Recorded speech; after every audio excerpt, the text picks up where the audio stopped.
So do you still struggle with keeping Pitbull at bay? Yeah, I do.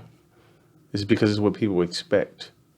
So are there situations in particular where you're having to navigate that challenge? Every day.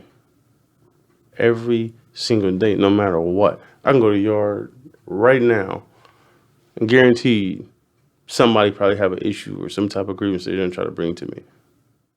Theron is a leader in his community at the Oregon State Penitentiary. He also has a reputation for violence, which is how he earned the nickname Pitbull.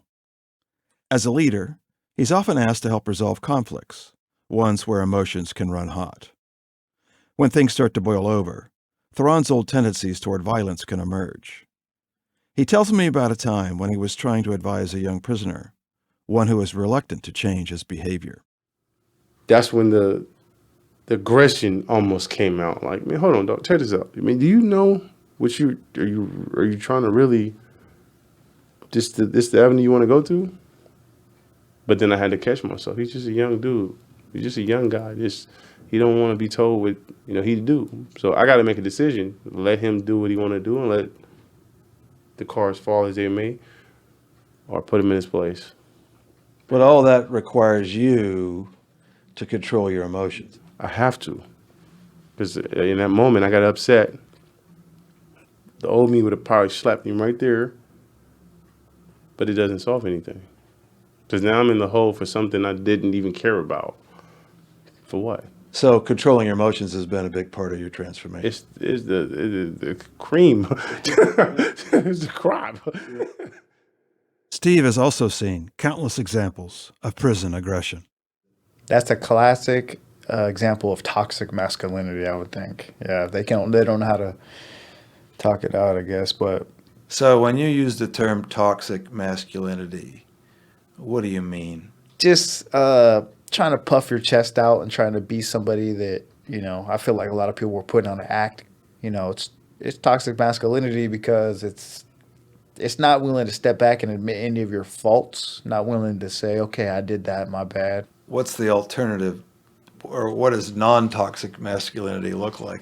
Just being more open to the other person's side, being empathetic to what their needs are. If somebody's over there saying, hey, man, you really hurt my feelings with that, and you say, hey, my bad, I didn't know, I'm sorry. That's something a lot of people in here don't know how to do. If any place can be said to be full of toxic masculinity, it's a men's prison. The culture of prison violence that we explored in our last episode is very much fostered by the masculine norm that allows the open display of pretty much only one emotion: anger. But personal change usually requires us to explore the full range of our emotions. So those who wish to chart a new path in prison must challenge the masculine norm that equates emotional vulnerability with weakness. This is Making Amends. I'm Steve Herbert. I used a rare degree of access to the Oregon State Penitentiary to explore how many prisoners reckon with the past and how they search for a way to atone. In this episode, we'll hear stories of prisoners who recognize that their struggle to be a new person requires them to rethink the masculine codes that structure much of prison life. They recognize that they need to become emotionally vulnerable if they want to become emotionally healthy. Episode 4, Finding a Way to Express Those Emotions. So help me understand why drugs and alcohol were so enticing. I don't know.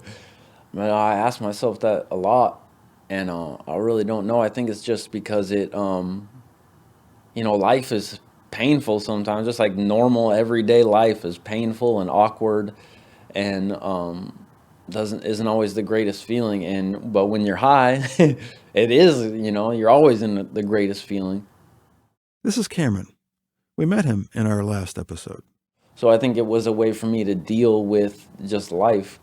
And I was a super emotional kid, but boys aren't supposed to be emotional, So I think it was a way for me also to just suppress emotion, for a long time, even up into my teenage years. I showed no emotion until I got angry, and then I would just be super angry. But then if like I was in a position where I had to talk about my anger, I would just burst into tears. And getting high was a way to deal with myself and emotion and life and all that. Cameron's comfort with anger might help explain why he was attracted to a crew when he entered prison. They were what my conception of manhood was, right? They were tattooed, tough, intelligent. You didn't mess with them. They had respect. That's the kind of stuff I was drawn to. As he drifted into the lifestyle of his crew, his attachment to the outside world fell away, and his emotional life became more limited. It's painful to think about the people out there, so it's easier to come in here. And this is a very different environment where we didn't make it violent. We came into a violent place. And so in order to succeed in here, you have to become violent.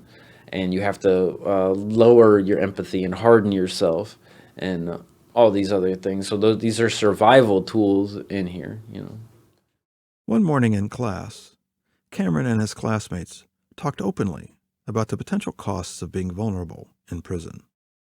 Everybody in this place is a badass. Everybody in this place is tough. Everybody in this place is not going to show emotions. Most people are faking it, and everybody gets lost in the crowd. Like, everybody want to be tough, and even if you're at a moment of weakness, so to speak, and you would like to express something that's on the top of your chest, you don't find a supportive group of people or a safe space for you to do that. So, And I totally agree, but I feel like to explain that further, because I'm probably one of those guys that's facading around, I kind of just keep like a fake face like when I walk in the child and I see Anthony do it a lot too. And then I understand why, because we've been locked up so long. So I'm like, I'm just going to mean mug everybody for the rest of my life. And then if I find somebody that's actually cool, I'll open up. That being said, once I get to know most people in here, I really never met like a monster in here.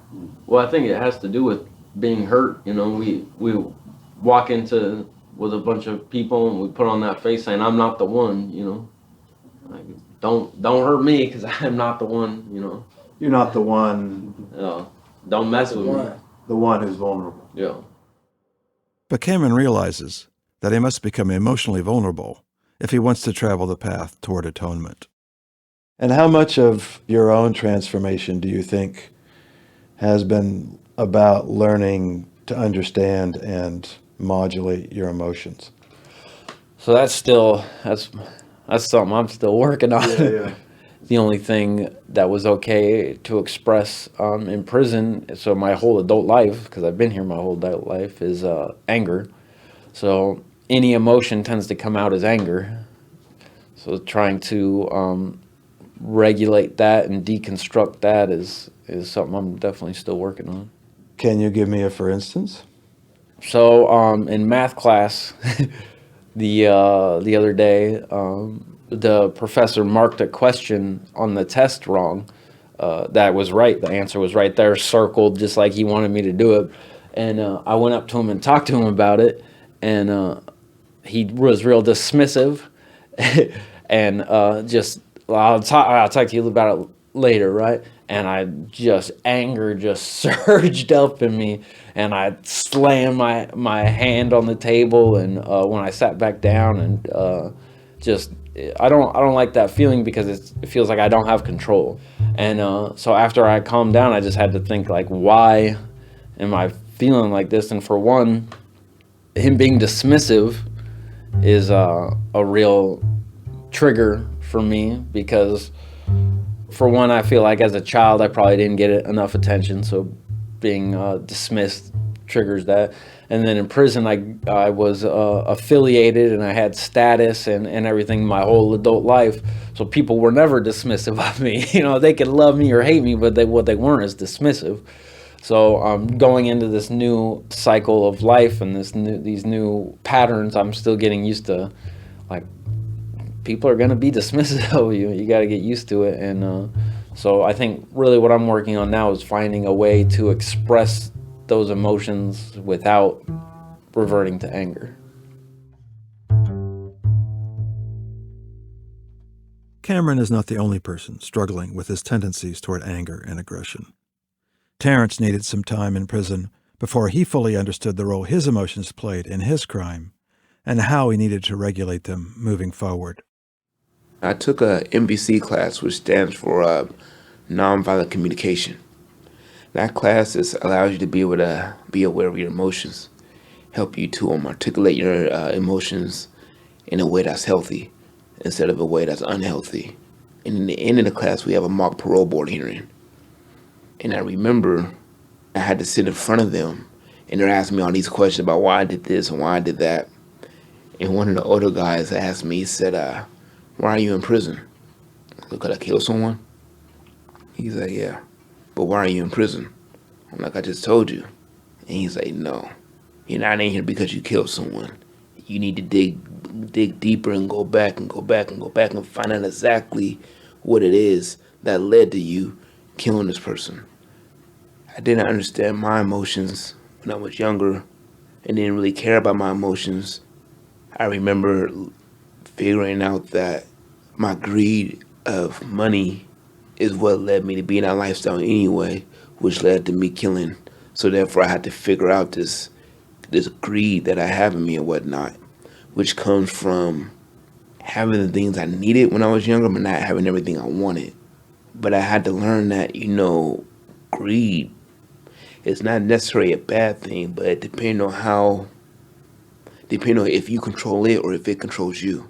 So I had to kind of figure out what I was going to do with that, and over time and whatnot, the greed pretty much went away when I understood that in life you have to work for the things that you want. Nothing's going to come overnight. It's going to take some time. You got to be patient and let everything work out the way it's supposed to work out. As long as you're putting in the work, then eventually you'll get what you're supposed to get. For his part, Thrawn understands his struggles with his emotions to be part of the masculine world in which he was raised. We teach our boys at a young age to not address these emotions and whatnot, right? So when things are happening, like we teach them as a society to thrive off violence, even if it's the war movies, even if it's whatever the case may be, like, be dominant. But the trauma for me, like, I didn't know or didn't put a name on it. Like, if you don't know that you're actually traumatized, you're not understanding the trauma like that. Like, growing up in a gang world, seeing the things I've seen, the shootings, the domestic violence, watching my mom get beat, these are not normal things for fighting a grown man. That's not normal. So, like, trying to understand that trauma, it has gave me a little understanding of myself. Like, you messed up a little bit, but in the sense that you've been through things that's not necessarily your fault. Thrawn shared his thoughts about processing emotions in class one morning. I have a hard time being in tune with my emotions, but I also understand that it wasn't healthy because I'm so closed off based on that. You know what I mean? Because I have this I don't gotta show no emotions, but I don't know how to express my emotions because as a result of being tough, being that, and I don't think that was healthy. And I think that deprived me to sharing the good sides of me. How much better is your life now that you can show those emotions, not just in this settings, but in general?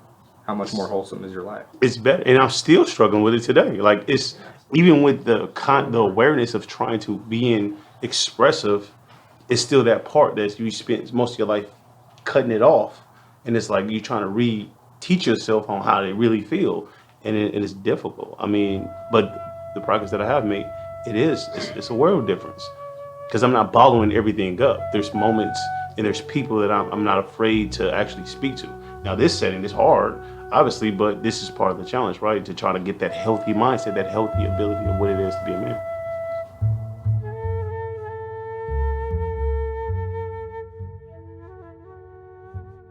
Of course, it is not enough just to understand one's emotions.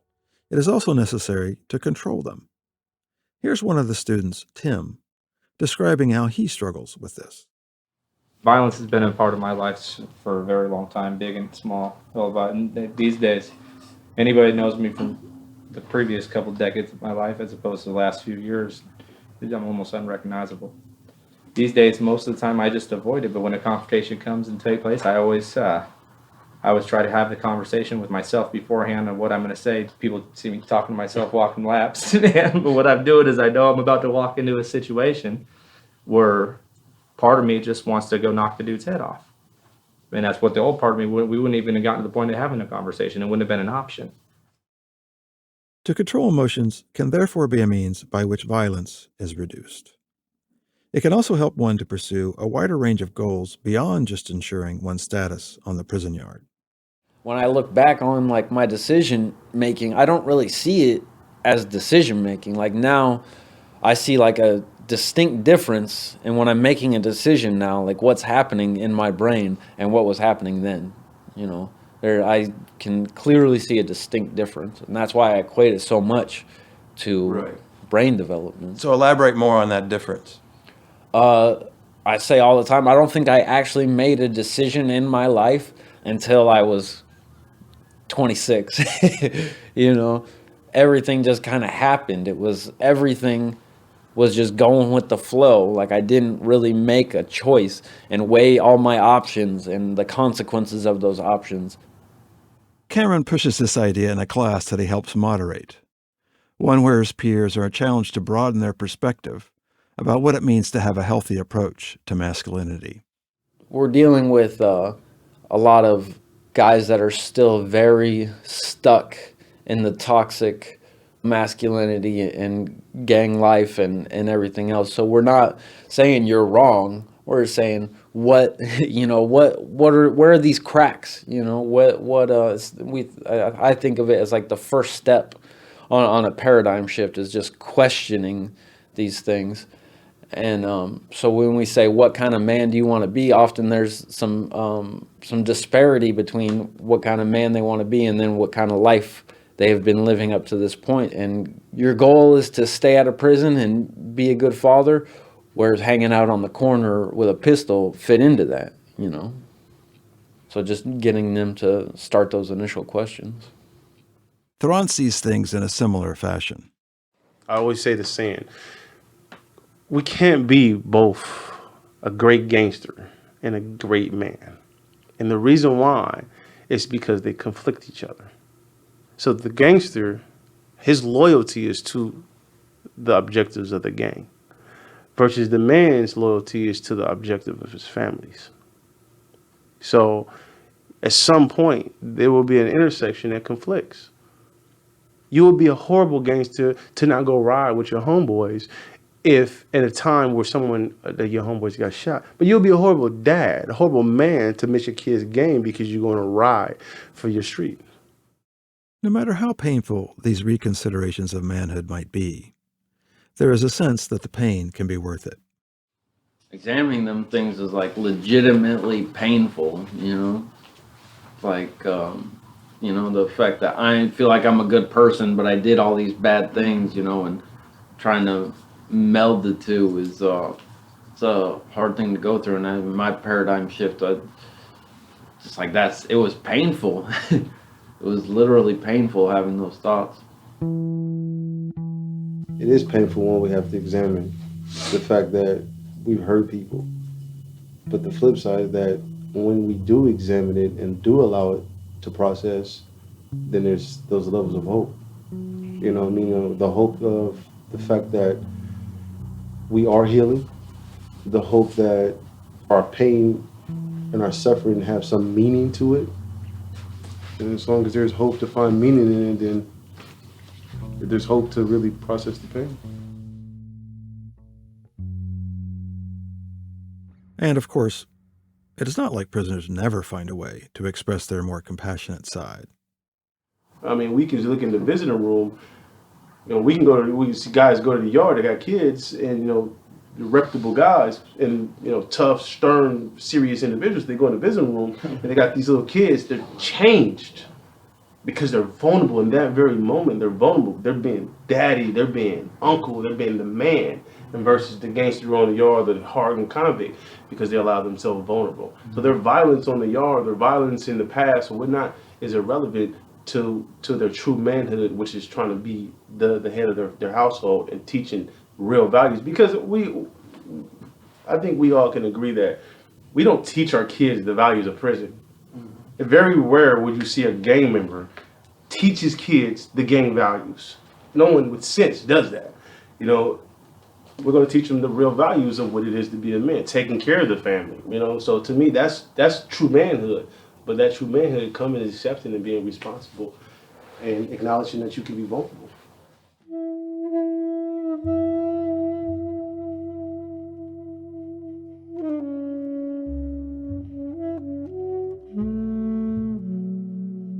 So, personal change in prison means bucking the macho codes that say emotional vulnerability is a sign of weakness. To gain control of one's behavior well enough to change means you have to gain control of your emotions. Theron described how this process is key to resolving the disputes into which he is drawn, so that he stays out of the violence that he once embraced. We have a tendency as prisoners to say, "Oh, he made me do this," right? You know, yeah, I didn't have no choice to do this, right? And I've been challenging that.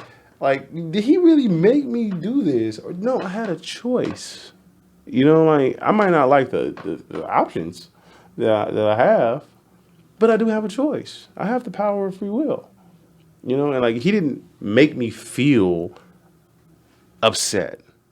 I chose to be upset based on this other's actions. You know what I mean? So it's playing with that language to where it's like, how much, if he can make me feel the way that I feel, then how much power do I have for myself? Right. You know, how much power? So I think he want me to think like this, like, or he think I'm a sucker. Like, you can think however you want to think. Right. I think I'm a good person. I think I got a cool smile. I think I got a lot of positive energy. So regardless of what he thinks, it doesn't reflect who I really am or what I really believe in are. Like, I have that power. That power that Theron mentions not only enables those trying to atone to be able to control their tendencies to violence, it also makes it possible for them to become positive forces in the lives of others. When I realized that I was creating negativity and I was bringing out the worst in everyone around me, that was such a terrible feeling, you know, and why that was a terrible feeling, I don't know, but it was terrible, and I just had to get rid of it. And what's the opposite of bringing out the worst in everyone around me? Bring out the best. How atonement translates into helping others. That's next time on Making Amends.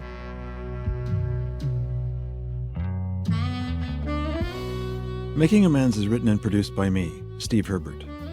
Our production crew includes Jesse Beckett-Herbert, Tyler Bonilla, Emma Embleton, and Daniel Gunther.